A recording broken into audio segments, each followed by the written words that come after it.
The Joe Rogan Experience. At some point, we should talk about the Mad Honey. Yeah. Well, that's how you and I got in touch recently. Right. Yeah. You saw us talking about Mad Honey on the show, and you reached out and said, I'm actually right now harvesting Mad Honey. Yes. You sent me a photo of you actually doing it right there. I'm going to grab some from my bag right now. Okay. And this Mad Honey, you were in Tibet? Is that where you get it from? This was in Nepal. Nepal. Very close to Tibet. This is it. Now, this looks like store-bought honey because there's a label on there. What that truly is I transferred the honey to this grocery store bottle, so if I went through customs, I wouldn't have any issues. Good move. But that is the same honey I showed you in the video. So if you look at it, you can open it up. You'll see a couple things. You'll see it's a little bit more liquidy than typical honey, typical golden, in the bottle shaped like a bear honey. And this is supposed to be the honey that makes you trip balls? Yeah. Does it? So I think we should try it in a moment. In a moment? Are you willing to try it? Yeah, I'll try right now. Don't try it right now. Okay. Okay, hold on. A little bit of build up, a little bit of backstory. Sorry, Okay. I'm very controlling. It's okay. So you see it's soupy, you see it's red. Yes. I went to Nepal. Some people know how this works already. These, the honey, I just think we should explain where the honey comes from. Right. The honey comes from these cliffs. There's different places around the world. Do you have a video of you doing it yet, or is it not released yet? Not released yet. So we can find a video of them harvesting Mad Honey because it's really fascinating how they have to do it. Yes. So it was about maybe a 12-hour drive from the capital of Kathmandu that we went to this village of maybe 500 people, and we joined these guys as they collected the honey. And they don't have like honey boxes. The honey is on the mountain sides. And they basically risk their lives taking these ladders. They have these ladders, these rope ladders. And the reason they need rope ladders is because they need to be able to hike sometimes up to several hours to go to where the honey is. Whoa. The honey's not conveniently located. It's located wherever the hell the bees put it. Keep playing it, Jamie. And so they take these rolled up ladders and they string it on the cliff, they climb the ladders or descend from the ladders, and then they have to carefully use these long sticks to cut the honeycomb off of the mountainside. Before doing that, they put some pegs into the honeycomb. So this is like a big, flat, protruding honeycomb coming from the mountainside. And then eventually they cut it off and they lower it down. The people on the bottom then collect the honey and they can start to process it. So there's a couple things that are interesting here. One is like the collection process, which is dangerous and just kind of unbelievable. I mean, one of the scariest, you see all these bees here. I had to wear the bee hat. Nobody messes around. Everyone wears the bee hat. As soon as they get the smoke going, these bees go insane. And you see thousands of bees stinging the shit out of everything and everyone, trying to get through people's clothing. And, when bees sting, their stinger comes out. Right. So it's all just a kamikaze mission for all these different bees. And so all these people are getting stung. So they had the appropriate clothing. But their hands. My guide, who wasn't used to being there, got about 4 bees inside the hat, and that's never what you want. And so their solution was to reach to his hat inside the net and pinch the bees inside, rather than trying to get them out. They just killed them inside. Oh. And so when they got the honey, for example, you could see here they're dumping it out of the basket. There's going to be tons of bees and honey mixed together. When I flew my drone there, I landed the drone and it was wet with bee body parts. I must have shredded 1,000 bees just with my drone. Wow. So they are on the defense. And before you go there, before you put the smoke, the honeycomb is black because it's completely covered by the bees. But after the smoke comes up, it reveals the actual yellow honeycomb underneath. So that's one interesting aspect to this. But so the smoke is to try to calm down these bees, right? to repel them, to make them leave. So how do they do that? They start fires at the base of the cliff? Yes. And these guys are so badass. They know how to start a fire and basically put it into a makeshift backpack and then carry it up. Boy. So they're carrying smoke on their back and then dumping it at the base of the cliff. And then the smoke goes up and then the bees go insane from there. Is it because the bees know? Are they accustomed to people trying to steal their honey? I do think it puts them in a defensive mode, but also just like a lot of insects don't like smoke. So it's like they know they have to leave because there's smoke, but they want to protect the hives at all costs. So that's one aspect. The other aspect is the hallucinogenic, lightheaded effects that are purported to come from eating the honey. So how does that happen? The bees collect, I forget if it's nectar or pollen, from certain types of flowers that grow there locally. And these flowers have some kind of chemicals inside. It creates a neurotoxic effect in your brain when you eat it. So I interviewed a villager. This is why I want to build up a little bit so you can see how gung-ho about trying the honey you still are, but I think we should still absolutely do it together. Okay. I went to a villager there. I was thinking everyone's just going to be jacked up on honey all the time, and it's a great time. And so I talked to this guy. He was the one who owned the cliff where the honey is. And I said, how often do you do it? He goes, I did it 20 years ago. That's the last time. I said, can you walk me through the experience? He said, I took a lot, and I couldn't walk for 24 hours. I said, oh, you couldn't walk. Okay, that's pretty extreme. I've heard similar stories from people while I was there, and it seemed interesting because at least in the village I went to, I know it's different in different parts of Nepal, but at least where I went, people seemed like, yeah, I've done it and I'm good. And they didn't really want to do it much more. So why are they collecting it? Well, there's a big market in places like Japan and especially Korea, they said, where people want to buy the honey and eat the honey, which is interesting because I looked it up and it's actually illegal in Korea, it said. So this brings me to that day I tried a bit. I tried about a spoon. And I got scared about trying too much because we still had to hike an hour out of there, then a 3-hour drive. I'm like, I need to use my legs. But my brother joined me. My brother Scott joined me at a hotel in St. Cloud recently about a week and a half ago. And he knew I had the honey because I talked about bringing it here. And he's like, I want to try the honey. And he's a bit of a hater. And he's like, it's fucking honey. What's going to happen? And I got to go to bed because I got work to do the next day. And so I'm in his room across from mine in the hotel. And I give him a couple spoons. And I'm like, you should just do a couple spoons, wait 30 minutes and see how you feel. He goes, yeah, no, just give me more. You're going to sleep soon. Just give me more. If I want more, I'll take it. So while I'm still there, he takes more, maybe 5-6 spoons. Then I go, all right, I got to go to bed. Have a good time. Let me know. Actually, I said, why don't you text me the effects during the evening and I'll know what to expect when I do it. So here's what he said. I've got his text right here. Feels good, warm breath. He goes on.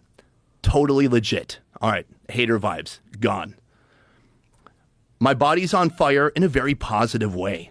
It's weird. My scalp feels hot. My muscles tingle. So far, good. Might get nauseous. Take less. I can't tell. Not good. Regret. Very bad. Just don't. Stupid. I keep hoping I'm done. I'm so sick.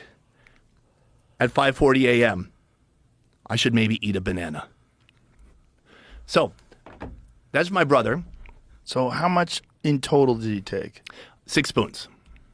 6 of this spoon. I brought this spoon because I needed like a measurement system that was accurate. I'm like, I need to know exactly which spoon you used. Basic plastic ice cream spoon. Yeah. And so this is not a deep, big spoon. This is not a tablespoon. He took 6 of those. Yeah, about 6. So I think we should try it out. And maybe sounds like shit. Sounds terrible. No, but if you do too much, it's shit. Are you sure? We got to find out, Joe. But do we have to find out here? How long does it take? I think the show will be over before we really feel it. How much time do we have left? As long as we want, really. Why not try a little bit? Okay, let's try a little bit. Try a little bit. I don't know if you want to share this plastic spoon. I also brought these. These are a little bit deeper. Okay. This is what was I think I should use a regular spoon. The spoon. Oh, this one? It doesn't matter. I was going to use the spoon that was used. Okay. So you got to mix it up first.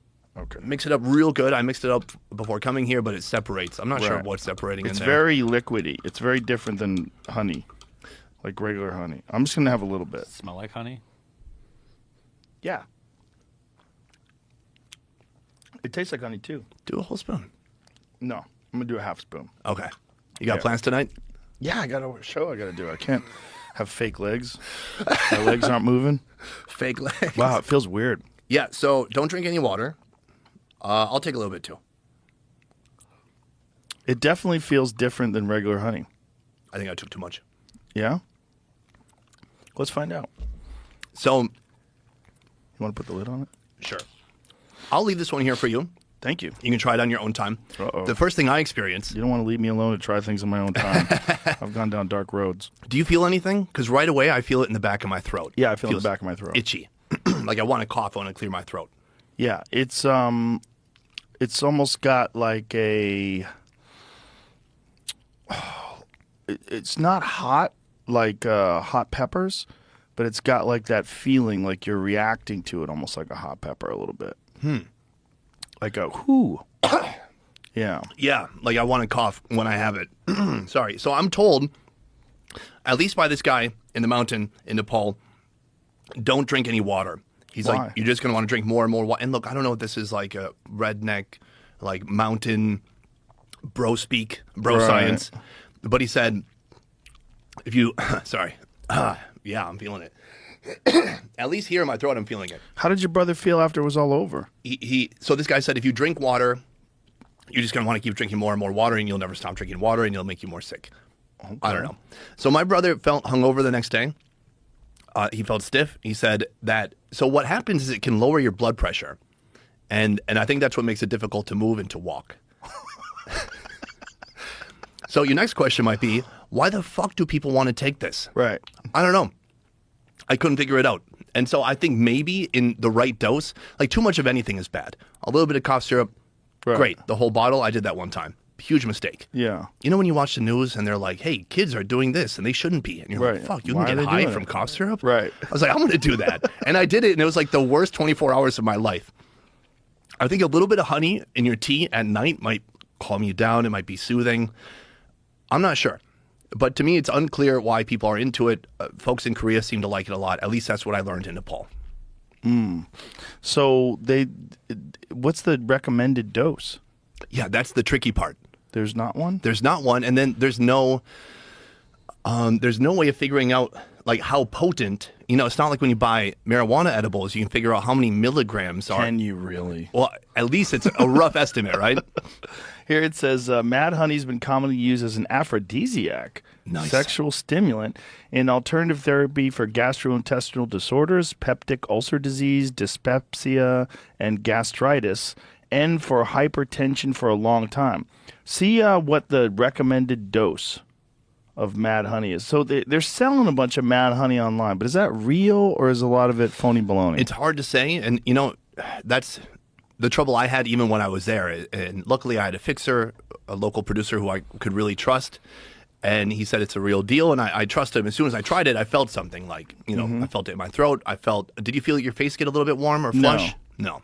Or maybe you didn't take enough. Maybe. Hopefully. But hopefully. I don't know if this is the place, but madhoney.net says 1 to 3 tablespoons. But And then please read carefully.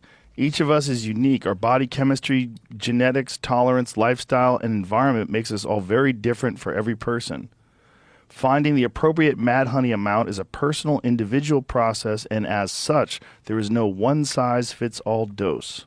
It's like edibles. Yeah, I like edibles. Jamie can eat edibles all day Yeah, long. I could probably have the whole jar. Yeah, you should try it. I don't think so. I'm going to leave it here. I have 2 jars. I have one in my suitcase. I don't know what I'm going to do with it. And maybe I'll find this perfect ratio, and it'll be the perfect sleeping aid. But I do think there's probably a lot of bullshit online, because how hard would it be to take this, mix it with 10 gallons of honey, and be like, yeah, it's Mad Honey. Yeah. Whatever, put a little red dye in there. Yeah, our friend the beekeeper, Erica, what's her last name? Sorry, no worries. We had a local beekeeper on recently. It was really fascinating, very interesting conversation. And she was saying that a lot of honey that you buy, particularly honey from overseas, is not really honey. It's like partly honey, but they mix it in with corn syrup, and it's just to make it cheap. I think most Erica of the, Thompson. just like maple syrup, I think most of the honey in the U.S. is that like corn syrup. Most of it? Really? I think so. But that's based on fucking nothing. That's just my intuition. She said you have to buy local honey. Buy local honey from local beekeepers. I totally That's the way agree. to do it. Yeah. Yep. So that's it. But you feel good now, right? Yeah, I feel fine. Is there a time where you would try more to see what it did? Yeah, I'll try more if this, if I get out of this, okay? Oh, I think you'll be fine. I think you then- just kind of tasted a little bit. Yeah. So, I'll try a full tablespoon. For me, when I had it in the mountain, I didn't hallucinate, but lights seemed a bit more vivid. Ooh. And like if I looked at lights, like the lights behind you, and looked away, they were still kind of in my vision. It's just fascinating that the locals are like, yeah, I did it 20 years ago. I'm good. Yeah. Well, right. And that's what made me even more apprehensive about trying it. Yeah. So